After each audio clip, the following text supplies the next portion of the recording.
Olá, pessoal, bom dia para vocês. São 7 horas da manhã em ponto. Nós estamos começando a edição desta terça-feira, que acordou com uma cara de quinta, porque a semana vai ser curta, né? Do nosso Desperta. E hoje nós temos um noticiário aquecido. Ontem foi fraco o dia, né? Mas ao longo das horas, as coisas começaram a acontecer de volta ao Brasil. E o dia ontem foi marcado por 2 episódios muito estranhos de um sincericídio. Parece que é uma epidemia de besteirol na boca de gente importante por aí. Por exemplo, o chanceler Merz da Alemanha, que andou falando ontem sobre Belém do Pará, né? Ao discursar lá sobre as belezas da Alemanha, ele acabou falando lá um disparate, comparou o Brasil com um inferno, do qual todo mundo ficou feliz de se livrar. Nós vamos ver já essa declaração absolutamente despropositada e muito grave, né? Porque revela a arrogância da visão do colonizador sobre o processo da Amazônia. E eu já quero, desde já, lembrar aqui que a escolha de Belém para sediar a COP não era para esconder as mazelas, né, dessa parte mais pobre do planeta, e muito menos as mazelas da porta de entrada da Amazônia, que é um lugar cheio de contradições, inclusive contradições do nosso próprio governo. Mas quando você é convidado para ir à casa do outro e sai de lá falando mal do seu anfitrião, é muito ruim, né? É muito ruim.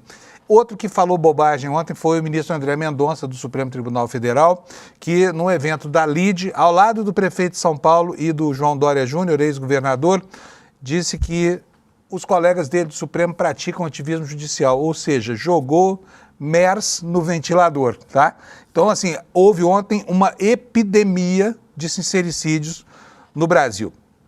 Enquanto isso, Hugo Mota colocou de volta à pauta da Câmara para essa terça-feira o seu projeto de lei antifacção. Aliás, o seu não, dele é o relator, o desastre chamado Guilherme Derrite, que hoje deve apresentar a 5ª versão de um relatório que até agora foi pautado pelo sentimento de vingança contra a Polícia Federal, né, e pela sua inviabilidade política. Porque até agora, né, véspera de uma votação que pela 3ª vez é prometida para o dia de hoje, terça-feira, já foi prometido para as 2 últimas terças-feiras também, é capaz de não acontecer. E o Brasil, assim, vai se demorando na adoção dos instrumentos que dariam mais poder ao governo federal e aos governos estaduais para fazer frente ao poderio do crime organizado, cada dia mais forte, vigoroso e bem estruturado, inclusive bem armado, né? São esses os destaques do dia de hoje. Nós vamos aqui ter também a presença do Luiz Costa Pinto, que vai conversar conosco sobre o clima lá em Brasília, porque, afinal de contas, nós temos uma semana curta, o fim de ano já vem se aproximando, o mês de dezembro está aí batendo na porta, agora começa a discussão de orçamento e algumas propostas que não mereceram votação e que não são consenso entre Câmara e Senado podem ficar no limbo para o ano que vem, e isso é muito ruim, porque são assuntos muito importantes e muito urgentes, tá? O André Uzeda, nosso repórter aqui no ICL, vai nos contar o que está acontecendo num dos maiores paraísos do litoral brasileiro, a ilha de Boipeba, onde os quilombolas estão sendo ameaçados pela especulação imobiliária, tá? É algo ao qual o Brasil precisa ficar atento. Eu conheço bem a ilha de Boipeba, gosto muito daquele lugar e acho uma pena, né, que estejam se apropriando lá da parte sul da ilha para tentar construir ali um paraíso para milionários, segregando a população quilombola, que é dona ancestral daquelas belas terras do litoral da Bahia. Assim é a pauta de hoje do nosso noticiário, e vou chamar desde já o meu querido amigo Alex Amorim, para a gente falar um pouquinho aqui sobre futebol. Bom dia, Alex, tudo bem? Bom dia, Panunzio, bom dia a todos. Terçamos, vamos nessa, um dia muito de frio, chuviscando aqui em São Paulo. Vamos nessa, Panunzio. Vamos nessa. Ô Alex, deixa eu começar aqui por um assunto. Estou vendo essa movimentação aí do Neymar e do pai dele, compraram a marca Pelé, né? Quer dizer, sim, o que o filho não faz em campo, eles têm direito de explorar comercialmente agora. Mas os negócios entre a família do Neymar e o Santos estão cada vez mais entrelaçados, né? Onde é que vai dar isso? O que eles querem mesmo? Porque o pai do Neymar tem insistido que não quer fazer uma SAF do Santos, né? Sim. E, curiosamente, desde que eles voltaram ao Santos, o Santos só faz naufragar, não é isso? Ou eu estou enganado? Isso mesmo, lembrando, Panuso, que o que aconteceu esse fim de semana, que a NR Sports, que é a empresa que o Neymar pai controla, comprou a marca Pelé por 18 milhões de dólares, que na cotação atual é 95 milhões de reais, que antes estava ligada a uma empresa americana, e nisso está tentando associar o Neymar, a marca Pelé também, essas questões, e lembrando que o Santos está com um planejamento Mas como? Como é que vai ali vincular Neymar e Pelé? Não tem nada a ver uma coisa com a Sim. outra, né? Sim, tanto que eles fizeram até uma inteligência artificial, os dois conversando, foi algo que eles tentaram ligar ali no marketing. Então não tem muito proximidade ali, o que tem é que eles foram revelados ali pelo Santos e o Neymar pai vai tentar associar essa marca ainda mais com a proposta do Santos de tentar virar SAF, ainda está em proposta, está em verificando entre os associados e tudo se vai para frente ou não. Lembrando que com essas especulações, o Neymar pai, Panunzio, afirma que não pretende essa questão de comprar, virar dona ali da SAF do Santos, porque ele está apenas administrando a carreira do filho, o Neymar Júnior, mas eu acho que é apenas uma falácia, porque eu acho que ele tem interesse sim. A carreira do filho, então, tem pouca coisa que sobrou para ele administrar, né? Porque o Neymar tem feito muito pouco. Tem lá seus contratos, essa coisa toda. Mas a ideia de comprar o Santos, então, por enquanto, não está no horizonte da família do Neymar. Sim, segundo eles, não está no horizonte, eles acreditam numa administração profissional e alerta a cultura de retorno rápido de investidores no Brasil. Tem uma ideia que o Neymar pai, o Neymar Júnior vai associar com os árabes para tentar trazer esse fundo de investimentos aqui para o Santos, mas é apenas rumores, vamos verificar o que vai acontecer nos próximos momentos aí nessa SAF e nessas sondagens santistas, Panuso. Se esperar muito é capaz de não ter negócio, porque o Santos, né? O Santos só faz naufrágio. Se bem que agora ele se livrou da última posição na tabela, está em penúltimo lugar, não é isso? Não, está em 16º com 36 pontos. Está isso acima da significa zona. então, está acima da zona. Por Isso. enquanto, ainda pode ser rebaixado, né? Isso, lembrando que falta 5 jogos, o Santos está brigando ali a parte de baixo da tabela, tem confrontos diretos com os times de baixo e até mesmo times disputando título, alguma classificação ali para a Libertadores, então eu creio que a vida do Santos será um pouco difícil, mas a gente acredita que não vai cair pela grandeza do Santos e tudo isso, Panuso. Grandeza do passado do Santos, né? Vamos deixar claro, porque do presente não tem grandeza nenhuma. Sim. Quero irritar os santistas logo de manhã, não, mas, gente, posso fazer o quê? É verdade, a função nossa aqui é falar sobre isso, né? E olha, eu não sou palmeirense, palmeirense aqui é o Alex, tá? Isso Alex, mesmo. e sobre os assuntos atinentes ao futebol dentro das quadras? Temos novidade de ontem para hoje, não? Então, hoje, Panuso, teremos um amistoso 4h30 da tarde entre Brasil e Tunísia, finalizando essa sequência de amistosos contra as seleções ali da África. O jogo será realizado na França, no estádio do Lille. Então, vamos aguardar e amanhã no Desperta a gente irá trazer o resultado do amistoso de hoje, Panuso. Maravilha. É isso, então? Isso mesmo, vamos nessa. Maravilha. Um abraço, Alex. Bom dia para nós aqui. O Alex segue aqui, porque o Alex é o meu querido diretor de TV, tá? Pessoal, vamos falar sobre a meteorologia. Vou botar aqui o site do INMET na minha tela para que você saiba o que vai acontecer com o clima hoje, mas com a aproximação do feriado, aproxima-se também aqui do sudeste brasileiro aquela frente fria, né? Que já começou a dizer o que veio ontem, provocando chuvas e tudo mais. O mapa está aqui na tela de vocês. Nós temos aqui um alerta laranja aqui sobre essa área que vai do Mato Grosso até o norte de Santa Catarina, né? É um alerta de tempestade, uma área super extensa, para vocês verem como essa frente fria está fazendo efeitos, né? E o que diz aqui o INMET? Chuva de entre 30 e 60 milímetros por hora ou até 100 milímetros por dia, ventos que podem chegar até 100 quilômetros por hora, trazendo risco de corte de energia, queda de granizo, etc, etc. Então, vai ser um dia chuvoso. Bom para quem gosta de chuva, agricultura, por exemplo, ruim para quem não gosta de chuva, que é o pessoal das grandes cidades. Mas o feriado está pintando aí como um feriado chuvoso, tá?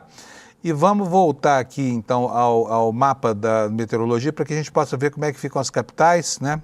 Nessa reta final aqui de outono, de primavera, aqui outono, outono lá no hemisfério norte, de primavera temperada no Brasil, né? Vamos lá, olha, Porto Alegre terá máxima de 28, dia quente por lá, Florianópolis de 20, Curitiba de 18, aqui em São Paulo a máxima vai ser de 26, com chuva, né? No Rio de Janeiro, 31 graus Celsius, quente como os cariocas gostam, em Vitória, 30 graus Celsius, em Belo Horizonte, 28 graus Celsius, 16 de mínima, e agora vamos para o centro-oeste aqui, começando por Brasília, 31 graus Celsius, quente pra caramba, com nuvens, mas não tem previsão de chuva, mínima de 20 graus Celsius. Em Goiânia, nuvens também, 33 graus, forninho lá em Goiânia. Em Campo Grande, a temperatura vai a 28, pancadas de chuva, trovoadas isoladas. Em Cuiabá, nuvens, pancadas de chuva isoladas, 31 graus de temperatura, até que não está tão quente assim lá em Cuiabá, né? Em Porto Velho, a mesma temperatura, 31, Rio Branco, pancadas de chuva com 32 graus, em Manaus, temperatura vai a 34, em Boa Vista chove também com 36, em Macapá com 34, em Belém só teremos nuvens hoje, lá 34 graus de calor, em São Luís teremos também nuvens com 33 graus, Teresina, a capital, o forno brasileiro, né, 39 graus Celsius de temperatura hoje, em Fortaleza 30, e aí nas demais capitais do Nordeste, Natal com 31, só com nuvens, Recife com 30, dia bom para quem quer ir na praia, né?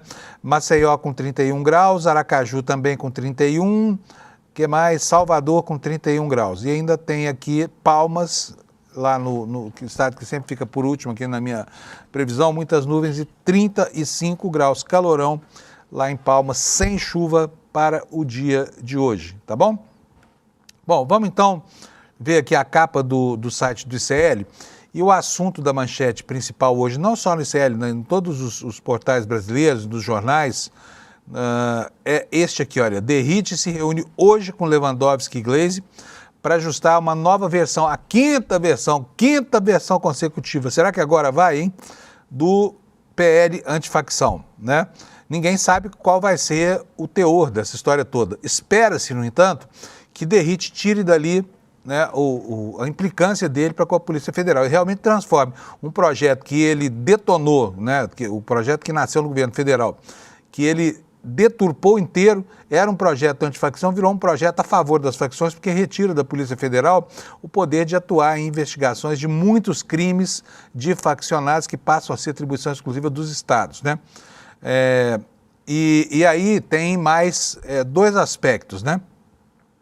Esse do desconhecimento e também a relação entre Câmara e Senado, porque o Senado tem atuado para corrigir as bobagens que a Câmara faz por lá. Tudo isso vai ser tema do comentário do Luiz Costa Pinto daqui a pouco para a gente, tá bom? Daqui a pouquinho vocês vão conhecer um problema lá da ilha de Boipeba, na Bahia, e quem conhece Boipeba entende direitinho o que eu estou falando aqui agora, né? Um megagrupo, aliás, são 2 megagrupos de empreendimentos imobiliários estão tentando se apropriar de uma parte muito bonita do litoral da Bahia, e não é só a beleza do lugar, e muito menos a tentativa de transformar uma área que hoje enfim, é para desfrute do público, né? E num lugar que exclua os seus legítimos proprietários, que são quem? A população quilombola, que tradicionalmente ocupa essas áreas que estão querendo ocupar lá para a construção de 2 grandes resorts, uma área de 1.650 hectares, de coqueirais lindos, e quem conhece Bahia sabe, depois da Quarta Praia, como é bonito aquele lugar, um lugar onde a gente só chega normalmente de barco. Então, temos aqui as informações que o André Uzeda, que é um baiano atento às coisas da Bahia, vai trazer para a gente sobre isso hoje, tá bom? Daqui a pouquinho. Vamos ver os demais destaques aqui. Olha, o senador Paulo Paim, que havia dito que não concorreria mais, desistiu de não concorrer e diz que em nome, né, do povo, é o que todo político fala, atendendo a pedidos, essa coisa toda, vou rever a decisão de não concorrer ao Senado. Ainda aqui o destaque sobre a fala repugnante do chanceler da Alemanha, né, o prefeito de Belém está rebatendo o que disse o chanceler alemão sobre a cidade dele, né? Bom, é isso. Eu tenho aqui também mais uma matéria que eu gostaria de destacar da Amanda Miranda, que fala sobre o racha da direita lá em Santa Catarina. Com o passar dos dias, fica mais cristalizada a sensação de que é inconciliável, né, a posição de uma parte da direita e a outra parte, aliás, não, uma parte da extrema-direita e a outra parte da extrema-direita de Santa Catarina, que opõe, nesse momento, Carlos Bolsonaro e o governador Jorginho Melo, com as principais parlamentares do Estado, Ana Campanholo e a deputada Carol de Tone, né, que seria candidata natural do PL ao Senado, mas que foi extirpada, que foi tirada dessa candidatura para que o Carlos Bolsonaro pudesse ser acomodado ali entre aqueles que serão ungidos pelo eleitor bolsonarista em Santa Catarina, tá bom? Bom, esses aqui são os destaques. Tem uma notícia urgente aqui, o Alex está me informando, deixa eu ver o que é aqui. O que aconteceu? Está aqui, notícia no jornal O Globo, está aqui, ó. Olha só, incrível, porque hoje nós temos notícias aqui sobre essa tentativa de vender o Banco Marca, e agora aparece aí na coluna do Lauro Jardim informação de que o Daniel Vorcaro, do Banco Master, foi preso pela Polícia Federal. Vamos logo ver o que isso significa, depois daqui a pouquinho o Lula vai contar para a gente exatamente o que é isso, tá bom? A PF prendeu agora há pouco Daniel Vorcaro, dono do encrencado Banco Master, em sua casa no Jardim Europa, aqui em São Paulo. A prisão foi determinada pela Justiça Federal de Brasília, numa ação em que há outros mandados de prisão sendo executados pela Polícia Federal.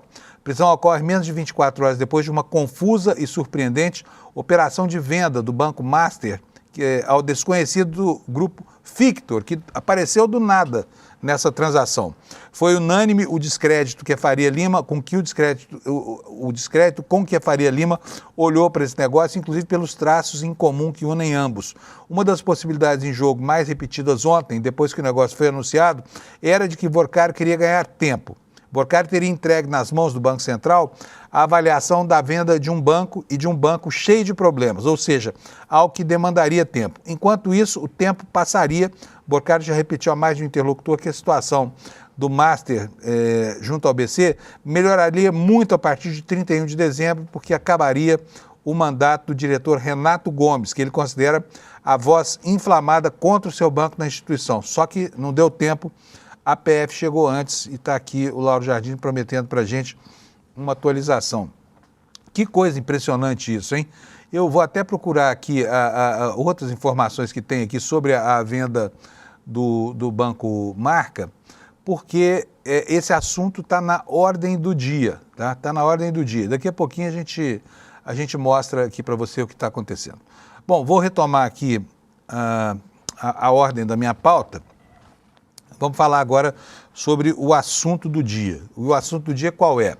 Mais uma vez, o diminuto presidente da Câmara, Hugo Mota, vai tentar colocar em votação o projeto da tal lei antifacção, que o Derrite mudou de nome, deu outro nome, um nome pomposo e complexo, mas não conseguiu consolidar o conteúdo. E não se sabe exatamente o que vai sair dessa quinta revisão. Ontem houve reuniões várias entre Derrite, Lewandowski, deputados e tudo mais, mas o texto, né, que provavelmente entra na pauta hoje, esse texto é desconhecido ainda de todos, tá? Não se sabe nem se o Derrite sabe o que vai propor.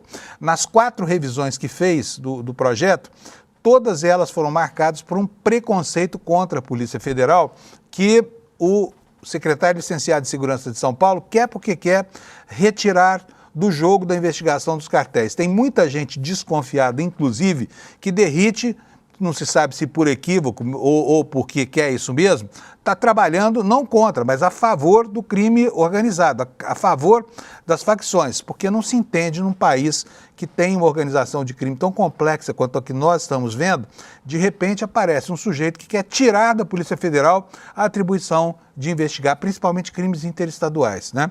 Então, assim, a primeira tentativa foi uma tentativa que foi afastada logo na primeira ou na segunda revisão, foi aquela de classificar como terroristas as facções do crime organizado brasileiro.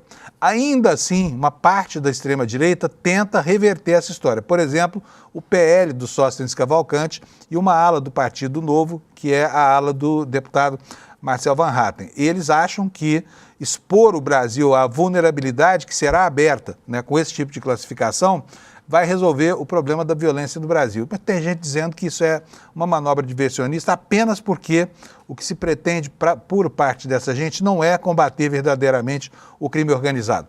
Vou ler aqui para vocês a matéria que está hoje na home, aqui na página principal do site do ICL, para que a gente possa entender direitinho o que está acontecendo. É uma reportagem do Kleber Lourenço. Ele diz o seguinte: essa terça-feira começou com um movimento decisivo na tentativa de salvar a votação do PL antifacção. Antes da reunião de líderes marcada para as 14h30, o relator Guilherme Derrite participará de um encontro com a ministra Gleisi Hoffmann, com o ministro da Justiça Lewandowski e com o presidente da Câmara Hugo Motta para ajustar a versão final do texto. O governo segue desconfortável com pontos centrais do relatório, considerados frágeis e potencialmente complicados. Gleisi tem repetido que o tipo penal das facções criminosas, o perdimento extraordinário de bens e o risco de esvaziamento dos fundos federais ainda não foram solucionados. Segundo ela, Motta se comprometeu a não avançar sem antes discutir novamente as mudanças com o Executivo. Daqui a pouquinho vocês vão ver o que é que está pegando assim e qual foi o processo nas várias versões já apresentadas e por que isso não significou dar consistência política a esse processo todo, tá? Motta, por sua vez, diz aqui o Kleber Lourenço, corre contra o relógio e insistiu em pautar a votação do projeto ainda hoje, mesmo enfrentando a resistência dos líderes que defendiam levar o tema para votação na semana que vem. Se a votação acabar adiada, o desgaste recairá diretamente sobre ele, que insistiu no cronograma, apesar da falta de consenso, tá? E aí o Kleber nos conta sobre as quatro revisões do projeto do Derrite. Eu vou pedir para o Alex tirar só um pouquinho da pauta para colocar aqui as minhas projeções, aqui os meus PPTs. Olha, está aqui, você vai ver na tela, a tuitada de ontem do Hugo Motta anunciando o que surpreendeu muita gente, né? Queria reintroduzir o assunto na pauta a partir de hoje. E por que ele está fazendo isso? Vou dizer logo antes de ler o que ele falou. Está fazendo isso porque a responsabilidade final é dele, porque foi ele, Hugo Motta, quem, para fustigar o governo, que de vez em quando ele vai lá e dá um beliscão, aceitou a indicação do governador Tarcísio de Freitas de São Paulo, que mandou esse Derrite para Brasília para confundir todo o jogo em torno de uma ideia que originalmente é uma ideia do Ministério da Justiça e do governo federal, que é a lei antifacção. E deu previsto, né? Porque o Derrite é um arruaceiro parlamentar. O que ele quer não é ajudar o país a criar ferramentas para combater o crime organizado. O que ele quer é criar confusão para cacifar uma eventual candidatura do Tarcísio de Freitas. Aí ontem o Hugo Motta, que é, enfim, o responsável por todo esse processo, mandou essa tuitada aí. Segurança pública exige firmeza, mas também garantias e eficiência institucional. Por isso, inseri na pauta de amanhã da Câmara dos Deputados e vamos votar o Marco Legal de Combate ao Crime Organizado. É a resposta mais dura da história do Parlamento no enfrentamento do crime organizado. O projeto aumenta as penas para integrantes de facções, dificulta o retorno às ruas, também cria e integra os bancos nacional e estaduais de dados sobre organizações criminosas. Vamos em frente com responsabilidade e a urgência que o tema requer. A urgência que... Pode voltar aqui para mim, Alex, por favor? A urgência que o tema requer já se perdeu graças aos desvarios do Hugo Motta em sua tentativa, mais uma, de fustigar o governo, né?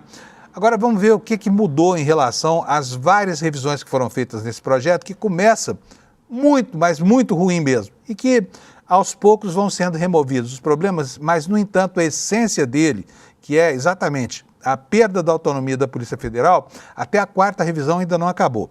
Como é que é a situação hoje, que é o que você está vendo aí na sua tela? Hoje, a Polícia Federal tem autonomia orçamentária, pode planejar e executar ações de combate ao crime organizado. Ela tem acesso direto a recursos de fundos federais, como o Fundo Nacional de Segurança Pública. Ela está integrada com outros órgãos federais no enfrentamento de facções e crimes interestaduais. Por exemplo, a Receita Federal, né, que teve uma grande participação na Operação Carbono Oculto, e tem uma independência garantida para iniciar e conduzir investigações de alta complexidade. Aqui está o busilis, já diria o Rubem Fonseca, né? Por quê? Porque é exatamente disso que a extrema-direita brasileira não gosta. Eles não gostam da Polícia Federal, né? Talvez por causa das prisões que ela tem protagonizado aí, do papel que ela cumpriu nas investigações lá junto ao Supremo Tribunal Federal. Mas a implicância com a Polícia Federal não é nova. O Bolsonaro, no começo do mandato dele, tentou controlar a Polícia Federal, né? E não conseguiu. Não conseguiu. E o que conseguiu complicou ainda mais a situação dele. Mas vamos agora ver com o PL do Derrite, com o substitutivo do Derrite, se fosse aprovado, o que ele provocaria? É o que vai estar na sua tela aí. Restrições dos usos de fundos federais pela PF com novas amarras legais e operacionais. Isso aqui é o seguinte, hoje, por exemplo, quando um traficante é pego lá com avião, com carros de luxo, e sobre esses bens é decretado perdimento, o dinheiro vai para fundos federais que vão subsidiar as ações da própria Polícia Federal. Mas o Derrite quer calar a Polícia Federal e caçar esses recursos de outros fundos, inclusive de fundos constitucionais com previsão orçamentária, tá bom? Outro capítulo muito complicado, a subordinação da atuação da Polícia Federal aos governadores, tá? Isso, né, permaneceu na primeira e na segunda versão, foi atenuado na terceira. Na terceira versão, a Polícia Federal já não estava mais impedida de atuar nos estados, mas ela precisava ser chamada pelo governador, que precisaria concordar com isso, ou seja, a federação, a União, fica caudatária da vontade do governador, que muitas vezes está comprometido com esquemas do crime organizado. Outra questão que está aí nesse slide é o risco de sufocamento orçamentário, por meio de entraves técnicos e burocráticos e a criação de obstáculos para a atuação interestadual e nacional, favorecendo aí a ingerência política, que era tudo que o Bolsonaro, por exemplo, queria, que ele queria mandar na Polícia Federal e calar definitivamente a atuação dela. Então, essa é a diferença, é por isso tudo que não há acordo no horizonte entre Derrite, né, o homem que é pau-mandado do governador do estado de São Paulo, com a missão de ir para Brasília conturbar esse processo de discussão das ferramentas para atuação das forças de segurança estaduais e federais contra o crime organizado. E o que se espera desse relatório? Vamos ver aqui no site do ICL. Tá aí, olha, 5º relatório do PL antifacção será apresentado nesta terça. Portanto, não se sabe ainda o que virá da cartola de Guilherme Derrite. É um homem... Aliás, eu vou fazer esse comentário aqui para você. Anota aí. Sabe por que isso tudo está acontecendo? O Derrite não entende nada de segurança pública. O Derrite entende matar gente, né? A revista Piauí fez uma matéria sobre os processos que ele enfrentou e encontrou 16 cadáveres produzidos por ele, que, entre outras atrocidades, já falou que todo policial, para não ser considerado uma vergonha para a força, tem que matar pelo menos uma pessoa a cada 5 anos, tá? Ou tem que ter 3 mortes a cada 5 anos. Pior ainda. Então, esse é o raciocínio desse sujeito, que na verdade é um verdugo. Ele tem a visão de segurança, que é a visão do jagunço, né? É a visão do sujeito que, enfim, está ali para saciar a sua sede de sangue, que é exatamente isso, Guilherme Derrite. E que tem assento nas mesas mais concorridas de Brasília. Outro dia foi fotografado jantando com o Arthur Lira e com o Eduardo Cunha, né, tramando aí o futuro da segurança com quem? Com Arthur Lira e Eduardo Cunha. Vamos à matéria aqui do ICL para ver o que o Kleber Lourenço está nos contando sobre essa negociação. O PL antifacção caminha para sua 5ª versão. O deputado Guilherme Derrite pretende apresentar o novo texto nesta terça, às 14h30, durante a reunião de líderes. A versão será entregue poucas horas antes da votação em plenário, aprofundando as críticas sobre a condução atabalhoada do processo. O projeto, tratado como prioridade pela presidência da Casa, virou um verdadeiro laboratório improvisado. Cada relatório surge para corrigir distorções criadas nas versões anteriores, ao mesmo tempo em que tenta acomodar pressões simultâneas. Demandas do governo, reivindicações de policiais estaduais, resistências da Polícia Federal, além do ruído constante entre bancadas. O resultado é um texto que muda sem parar e que ainda não encontrou estrutura sólida e que não tem viabilidade política e que, ainda que seja mantido nas condições em que está produzida a última versão e seja aprovado pela Câmara, vai enfrentar a resistência dos senadores e vai ser rejeitado no Senado, tá? E aqui o texto do nosso querido Kleber nos diz o seguinte, olha, a instabilidade também expõe desgaste na condição política de Hugo Mota, que centralizou o projeto, mas não conseguiu costurar o consenso. No início da noite desta segunda-feira, o presidente da Câmara se reuniu com a presidente do PT, Gleisi Hoffmann, numa tentativa de alinhar o texto com o governo e garantir apoio mínimo para a votação. Mesmo assim, interlocutores admitem que ainda há muita resistência na base governista, tá? E olha, é sobre isso a próxima notícia que eu vou mostrar para vocês antes de chamar o Lula. Aliás, Alex, o Lula já está por aí? Ok, beleza, maravilha. Então nós vamos ter o Lula já aqui, que foi quem chamou a nossa atenção para a prisão do Vorcaro, do Banco Master. Todo louco para saber detalhes dessa história. Mas só para completar isso aqui, olha, Jacques Wagner diz que não há acordo entre Câmara e Senado sobre o PL antifacção. O líder do governo no Senado, Jacques Wagner, afirmou no início da tarde desta segunda-feira, em conversa com jornalistas no Senado, que não existe qualquer entendimento entre as duas casas sobre a tramitação do PL antifacção. Segundo ele, não tem acordo e o texto segue sem ponto de convergência. A fala adiciona ainda mais pressão a um projeto que já enfrenta forte resistência e carece de consenso até mesmo dentro da própria Câmara. Wagner destacou que o processo se transformou em um texto em constante mutação, o que dificulta qualquer alinhamento. Isso virou uma metamorfose ambulante. Toda hora tem outro projeto, afirmou o senador, criticando a sucessão de alterações promovidas pelo relator e a falta de estabilidade na negociação. Bom, vou chamar o Lula. Lula, cadê você? Apareça, Lula! Lula Costa Pinto, meu amigo, querido, direto madrugador. Tudo bem, Lula? Bom dia, Fábio. Bom dia, Lula. Quem nos ouve, quem nos assiste. Brasília está com céu aberto, horizonte livre e a Polícia Federal nas ruas, Fábio, atrás dos sócios, né, do Banco Master, aqui e na Faria Lima. Quer dizer, a água da fervura supitou e a panela de pressão explodiu. Agora, isso era favas contadas, né, Lula? Desde que foi entabulada aquela negociação sinistra com o BRB em Brasília, que esse negócio do banco do Vorcaro, ele está antecipando para a gente, né? Aquilo que o Mário Rosa, nosso amigo, chamava de síndrome de deslocamento do caderno. Quando o cara passa a aparecer em outra editoria que não aquela em que estava acostumado, é sinal de que vem problema por aí e o problema apareceu hoje. Por que o Vorcaro foi preso, Lula? Já sabemos? Já, né? Fábio, essa operação que levou o Vorcaro para a cadeia e tem também 4 outros mandados de prisão preventiva contra sócios do Banco Master, operadores do mercado financeiro, é uma operação que pode colocar luz nesses porões que unem política e gestão de recursos privados e públicos nesses bancos de investimento. No ano passado, o Banco Master começou a fazer... O Banco Master, ele se alavancou vendendo CDBs, né, a 150%, 120% do CDI, que é uma taxa de retorno quase impossível de ser cumprida por um gestor financeiro. Obviamente, há traços, indícios de corrupção e de gestão temerária nessas operações financeiras.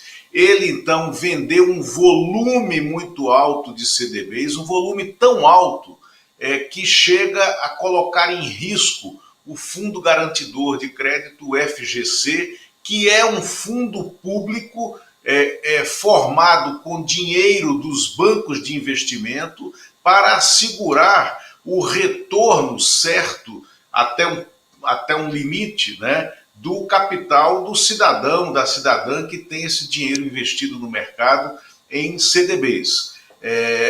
A operação sozinha do Banco Master comprometia até 60% desse fundo.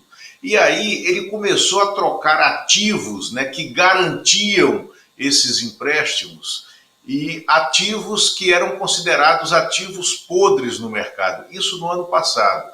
E ali no ano passado ele começou a ser investigado por gestão fraudulenta, gestão temerária e organização criminosa, os controladores do Banco Master. E o principal controlador é esse Daniel Vorcaro. Mas Daniel Vorcaro tem um laço muito estreito e muito grande com organizações políticas, né, em Brasília e na Operação Federal. Os maiores amigos dele na política são Ciro Nogueira, presidente do PP, Antônio Rueda, presidente do União Brasil, e Arthur Lira, ex-presidente da Câmara. o Daniel Vorcaro, muito próximo desses três, precisando salvar o banco dele, recorreu este ano, quando estava patente que o Banco Master estava quebrado, ele recorreu a um pedido de socorro ao governo do Distrito Federal. O GDF mantém um dos últimos bancos estatais não federais, que é o BRB, o Banco de Brasília. O BRB, que foi ultra alavancado, né, nessa gestão do Ibanez Rocha como governador do Distrito Federal, e o BRB virou o braço financeiro desse capitalismo de compadrio em Brasília, né? Aqui em Brasília, qualquer pessoa que queira investir, né, no mercado privado, entre aspas, vai buscar auxílio financeiro no BRB, que dá, então, aquele suporte para esse investimento, mesmo quando não tem fundos. Foi assim na privatização de toda a área do estádio Mané Garrincha, do Centro de Convenções Ulisses Guimarães, do Autódromo de Brasília. É assim na manutenção dessa estrutura que traz para Brasília grandes shows, grandes eventos. Todo o setor de shows e eventos em Brasília é suportado pelo BRB. É assim em todos os processos de licitações, de PPP, de privatizações no Distrito Federal. Isso passa pelo suporte financeiro do BRB. E aí, o Ciro Nogueira levou o Daniel Vorcaro para dentro do GDF e sugeriu que a operação de salvamento do Banco Master fosse feita pelo BRB, que é menor do que o Banco Master estava naquele momento e que é um banco estatal. E o BRB se posicionou e anunciou para o Banco Central que compraria o Banco Master, numa operação que levantou suspeitas em todo o mercado. E depois de 6 meses analisando a lógica daquela operação financeira, o Banco Central disse: olha, não pode, esse negócio não fica de pé, o BRB não tem condições de comprar o Banco Master, e se isso acontecer, quem vai acabar pagando a conta é a viúva, ou seja, o dinheiro público, por meio do Fundo Garantidor de Crédito, o FGC, que não segura a implosão do Banco Master. O Daniel Vorcaro, então, entrou em pânico e foi ao mercado buscar novos sócios que conseguissem manter a operação do Master de pé sem que houvesse o que é necessário haver, a liquidação extrajudicial do Banco Master. E aliás, por que ele não quer... Só para falar, a liquidação já foi decretada pelo Banco Central, tá? Estou vendo aqui a informação do Valor Econômico. Agora de manhã, né? Agora de manhã. Agora vou de manhã. aqui para vocês, então, tá aí, o BC decreta liquidação extrajudicial, prende Vorcaro, tá?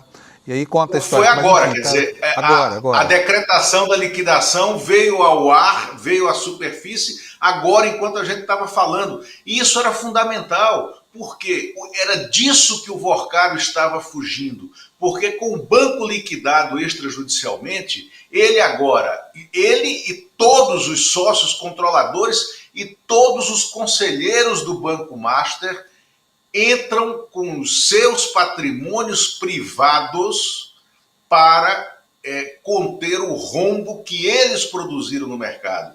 Ele tentava fugir disso. E também eles estão impedidos de operar no mercado para sempre, até que se encerrem as investigações, as determinações de culpa e o ressarcimento aos cofres públicos do que está sendo saqueado por eles. Então, o que o Banco Central acabou de fazer, liquidando extrajudicialmente o Banco Master, era a operação da qual eles tentavam fugir com essa manobra diversionista que tomaram ontem, anunciando que a Fictor Holding Financeira, que é simplesmente nada mais que uma empresa holding de um grupo que atua no setor de alimentos, no setor de investimentos e no setor de energia, iria comprar o Banco Master com suporte de um grupo árabe que eles não diziam qual era,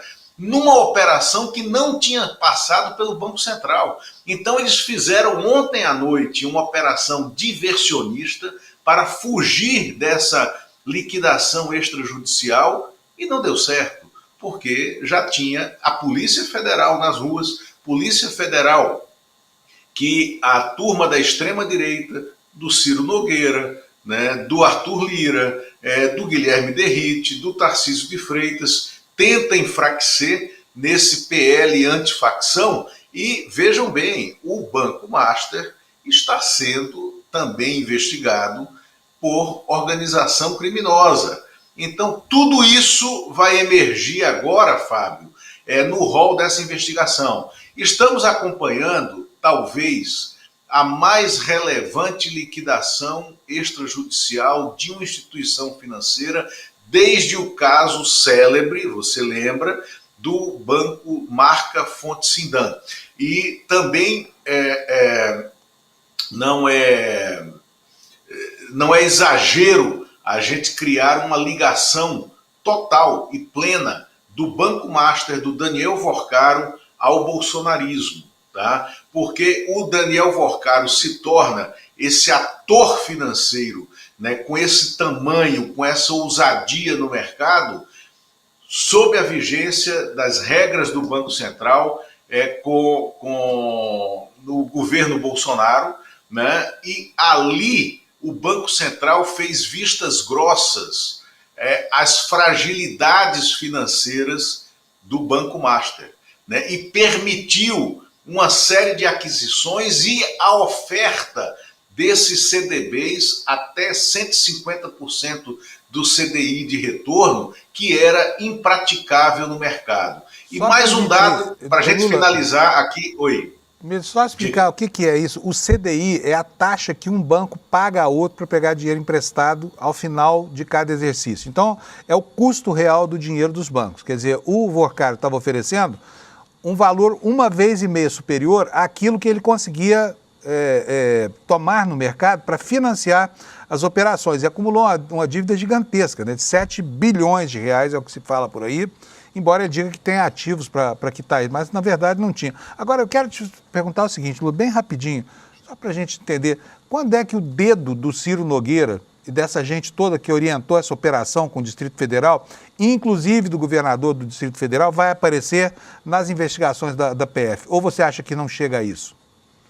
Eu acho que chega e acho que aparece. Até porque eu estou atrás do rol dos mandados de prisão preventiva, além do Vorcaro, que esse rol de nomes não saiu, para verificar se entre eles está o do banqueiro também, Augusto Lima. Augusto Lima é sócio do Vorcaro nessa operação do Master e em outros bancos, em outras instituições financeiras.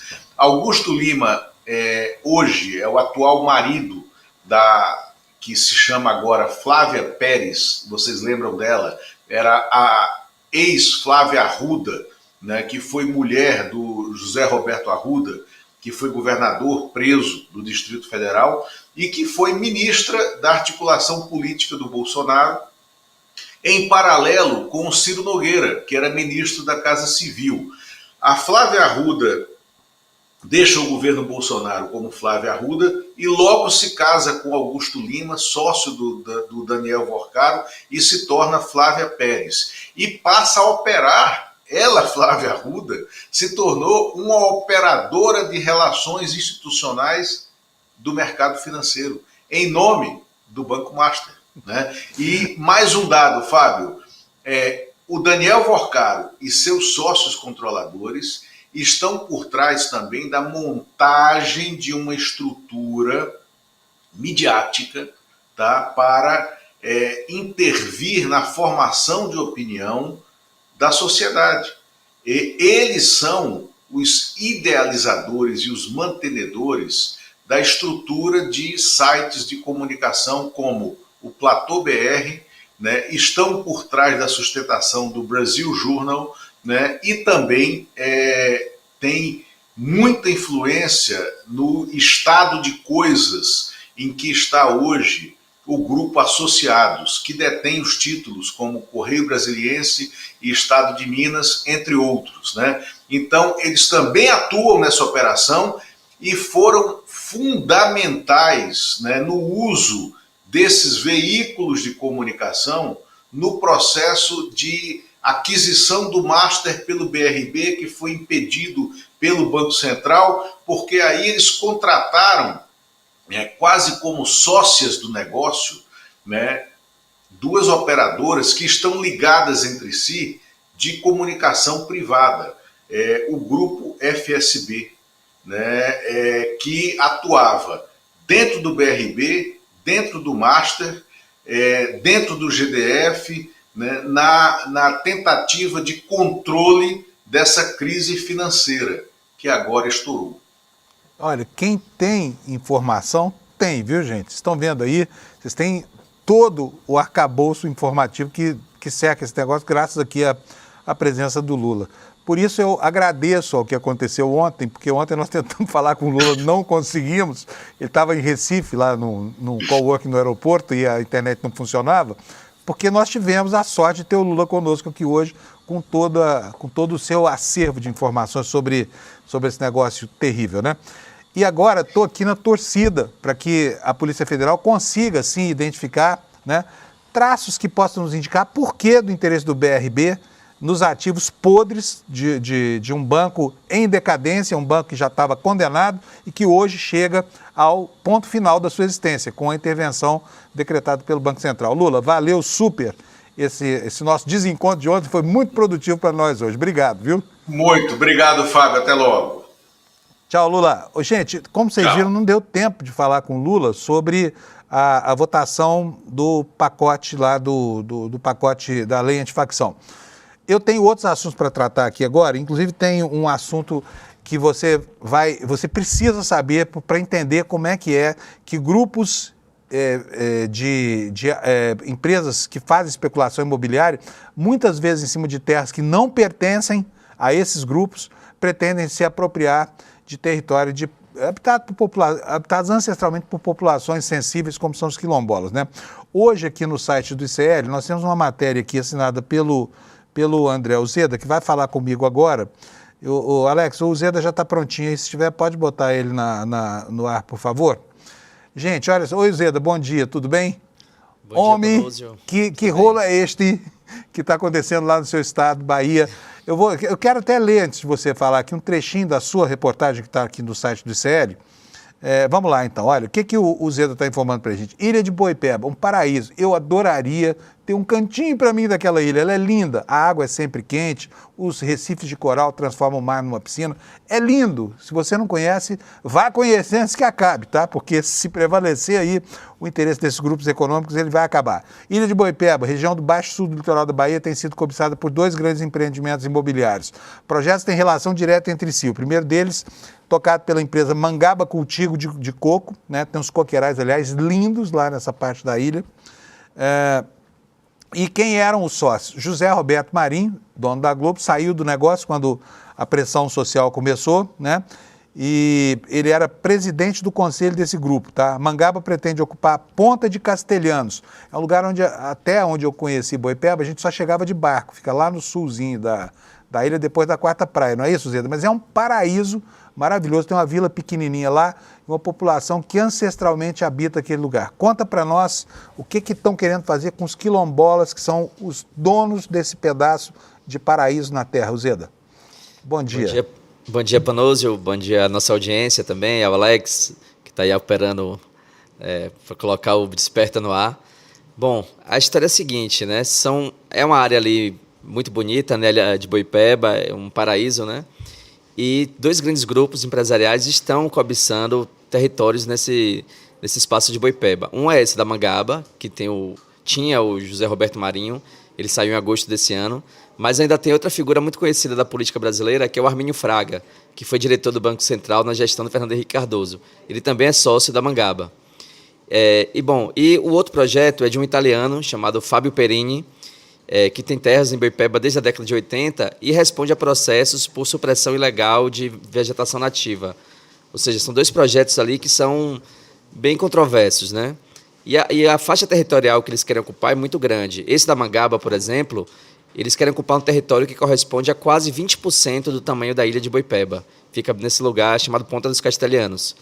O do Perini, né, do italiano, a faixa de terra corresponde a 3% do território da ilha. Ou seja, são 2 projetos muito grandes e os quilombolas reclamam que, além de cercar uma área privada muito grande, também fecha rotas ancestrais de acesso, onde eles poderiam circular dentro da ilha. E a grande questão é porque as ilhas costeiras e oceânicas, elas são territórios da União, salvo, por exemplo, municípios que possuem a sede dentro da ilha. Por exemplo, Florianópolis, que é uma ilha e a sede fica na ilha. Então, aí nesse caso, as terras são propriedades do próprio município. No caso de Boipeba, não. É uma ilha, uma área federal, as terras são da União. Então, para tanto a Mangaba quanto o território do Fábio Perini conseguirem ocupar, eles precisam de uma série de licenças federais. E o prefeito da cidade de Cairu, onde Boipeba faz parte, ele tem feito um grande lobby, inclusive foi para Brasília na semana passada, encontrou com Jerônimo Rodrigues, que é governador da Bahia, com Rui Costa, que é o ministro da Casa Civil, já foi governador do estado também por 2 mandatos, e ele está tentando acabar o que ele chama de dominialidade da União, que seria justamente a federação, né, a União, ter a propriedade sobre essas terras. Ele quer flexibilizar essas medidas de uma forma que o município possa agir e conceder licença. Eu conversei com ele por telefone e perguntei se ele estava atuando em favor dos empresários quando ele faz esse tipo de ação. Ele negou, ele disse que, na verdade, está em favor do crescimento da ilha e que esse empreendimento vai gerar uma série de recursos. Ele fala em algo estimado em 50 milhões, mas não há nenhum projeto ou uma pesquisa que ancore esses dados que o prefeito acaba falando, né? A gente tem umas imagens aí, vou pedir para o Alex colocar no ar. Por exemplo, essa terra aí é da Mangaba. Ele já está cercado, tem arame farpado, tem uma cerca ali, tem uma cancela também. E esse território ainda não está regularizado, mas a Mangaba já cercou o território e impede a passagem dos quilombolas. A gente tem uma segunda imagem também. Desculpa, André, inclusive nas passagens de servidão, eles fecharam tudo lá, é isso? Boa parte do território está fechado. Não é 100%, porque é um território muito grande, mas várias rotas já estão sem acesso dos quilombolas e das comunidades tradicionais. São 1.600 e tantos hectares, não é isso? De coqueirais. 1.662. É quase 20% do território da ilha. É bem ali na faixa sul, no final da ilha.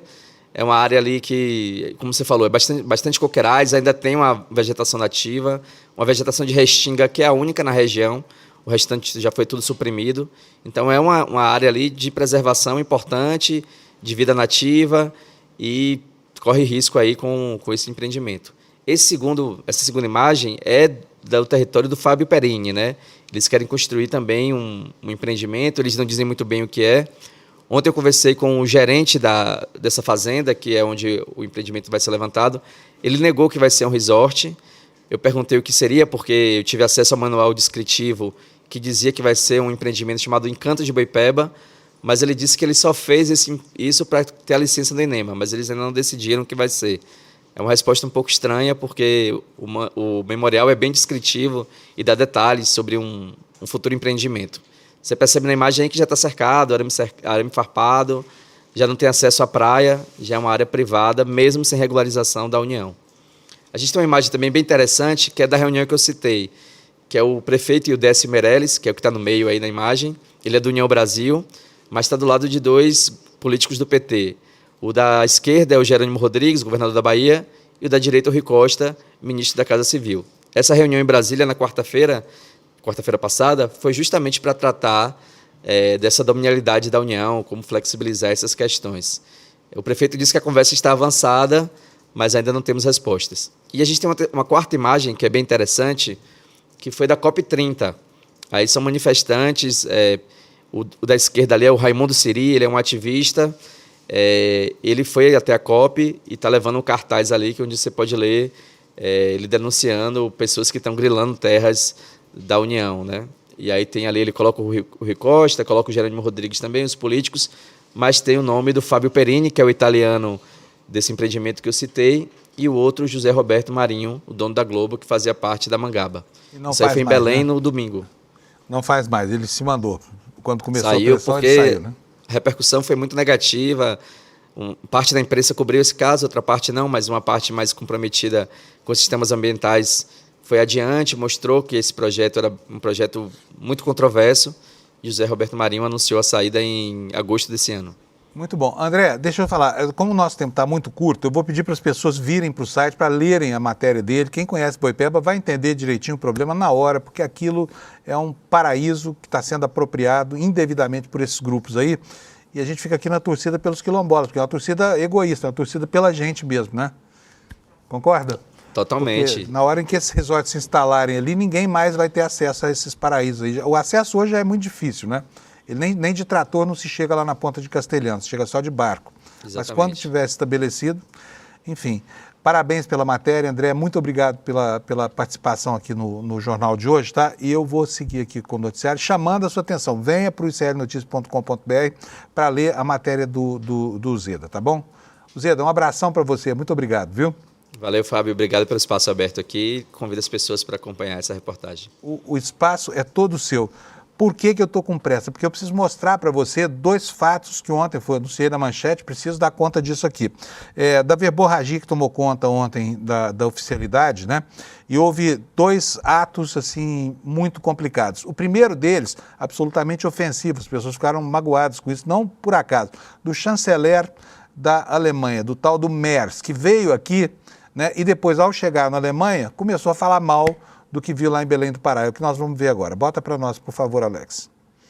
Meine Damen und Herren, wir leben in einem der schönsten Länder der Welt. Mais bonitos do mundo. Und ich habe einige Journalisten, Na die semana mit mir in passada eu Brasilien perguntei a waren, alguns letzte Woche jornalistas gefragt, que estiveram wer comigo von no euch Brasil. würde denn Quem gerne de hier vocês bleiben? gostaria de ficar aqui? Da hat keiner die Hand gehoben. Ninguém levantou Waren a alle froh, mão. dass wir vor allen Dingen Todos ficaram felizes porque tinham voltado para a Alemanha na noite de sexta para sábado, principalmente por termos saído daquele lugar onde estávamos. É a fala do Merz. Procurei saber quem é esse cara. Esse cara é da CDU, é do mesmo partido da Angela Merkel.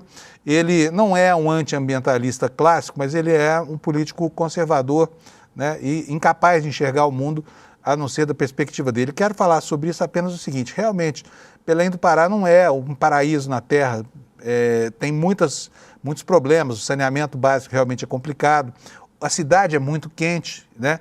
Mas a Amazônia brasileira está sintetizada ali. É justamente por isso que o Brasil pede a esses povos aí que durante tantos anos sugaram as nossas riquezas aqui, que arquem com uma parte da conta da preservação, porque realmente não é fácil estar aqui enfrentando doenças, endemias, falta de dinheiro, falta de saneamento e tudo mais. Entendeu, embaixador? Então, é a visão de um político extremamente conservador, absolutamente deletéria e desrespeitosa para conosco. Outro que foi acometido ontem por uma crise aguda de sincericídio foi André Mendonça. No evento da LIDE, ele, ao lado do prefeito de São Paulo e também do ex-governador de São Paulo, João Dória Júnior, desatou a falar bobagem lá e vai dar uma confusão grande hoje, pode anotar isso no seu caderninho. Acusou os colegas de agirem contra a lei e a Constituição para praticar ativismo judicial. Olha só a fala do ministro André Mendonça sobre os colegas de toga dele. Roda para nós, por favor, Alex. A própria decisão do Marco Civil da Internet, nós criamos restrições sem lei. Isso se chama ativismo judicial. É isso, não tem outro nome. E os próprios colegas têm defendido o ativismo judicial. Eu não defendo. Eu não defendo.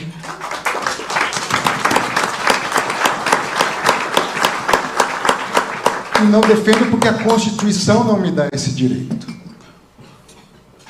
À luz do artigo 5º e à luz do próprio artigo 2º, que coloca 3 poderes independentes e harmônicos. E onde começa o poder de um, ele se termina quando começa o poder do outro. Parece que o André Mendonça não colocou na cabeça que já não deve mais nada ao bolsonarismo. Podia ser só um ministro do Supremo, mas fica aí antagonizando os colegas numa instituição que defendeu a democracia com unhas e dentes, né? devia ter um pouco mais de respeito pela instituição que ele representa. Vou voltar ao Lula rapidinho aqui, porque o Lula tem informações para atualizar para a gente. Lula, manda a boa para nós, por favor. Fábio, o Augusto Lima, marido da Flávia Arruda, atualmente Flávia Pérez, está entre os presos, né? Sócio do Daniel Vorcaro, também está entre os presos. E só um dado para lembrar, Michel Temer é conselheiro do Banco Master e atuou no lobby do Banco Master junto ao governo do Distrito Federal e junto ao Banco Central. O Banco Master recentemente tinha contratado Guido Mantega, ex-ministro da Fazenda, e Gustavo Loyola, ex-presidente do Banco Central, como seus conselheiros também para atuar nessa operação. Que horror. Gente, ô Lula, a Flávia Arruda não dá sorte, porque basta ela casar com o sujeito para ele ir preso. É uma coisa impressionante. Chave de cadeia, né? Ela foi minha colega na Band. Ela era garota do tempo da Band quando a Arruda estava em desgraça, né? E foi uma mulher que assistiu ao marido direitinho. Eu não sabia, nem sabia que ela estava casada com esse banqueiro aí. Mas olha, pessoal, cuidado aos interessados na Flávia Arruda, tá? É um perigo. Bom, vamos nessa, Lula. Valeu, obrigado, viu? Tchau. Pessoal, antes de sair, preciso convidar vocês para o nosso evento do dia 27, tá? A gente merece que você assista essa aula sobre o curso de pós-graduação que o ICL vai lançar, a aula magna do Gessé Souza, na apresentação de um curso que pretende ser uma das iniciativas mais interessantes para quem quer ampliar o seu horizonte, o seu panorama intelectual, tá bom? Um curso sobre a teoria crítica da Escola de Frankfurt e a sua visão sobre a decadência do capitalismo. É super interessante. Vai ser dia 27, semana que vem, dia 27 às 8 horas da noite aqui no ICL.